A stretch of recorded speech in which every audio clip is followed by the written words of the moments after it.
congratulate the member for Bristol South on securing this debate as well, because it is particularly important.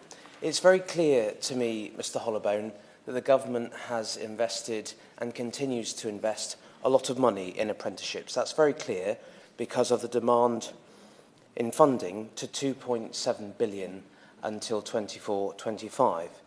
But it's also clear that there is a demand for apprenticeships that has increased as well, and we have seen that by 8.6%.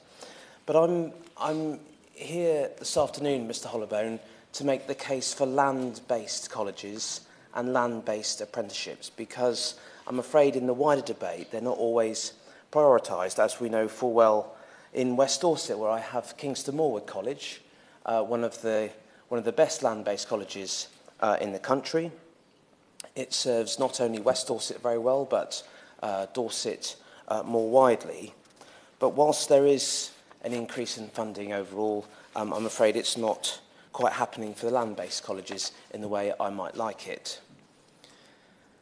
To give an example, Mr Hollowbone, apprenticeship funding rates for the stock person apprenticeship, so that's for those who look after animals, for cattle particularly, previously funded at £10,000 per apprentice per annum, was removed by the Institute of Apprenticeship and Technical Education, and was replaced by the General Farm Worker Apprenticeship, but funded at half the price at £5,000.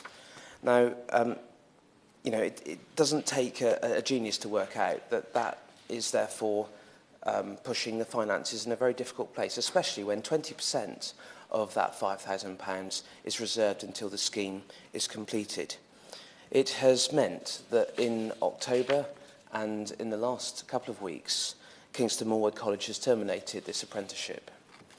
It's frankly been devastating to the farming community in my constituency and the surrounding area. I'm conscious of the limited time I have to speak about it, but I hope the Minister will take this away and hear very loudly and clearly that land-based colleges are important, even more so given what we're seeing in terms of the need to produce food here and to make sure we achieve sustainability for it.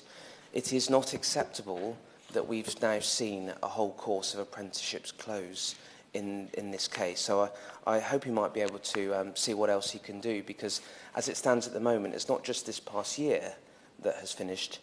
The course has been terminated, and it's my absolute mission to return that course to Kingston Moorwood College, and I hope he'll be able to support me in doing that.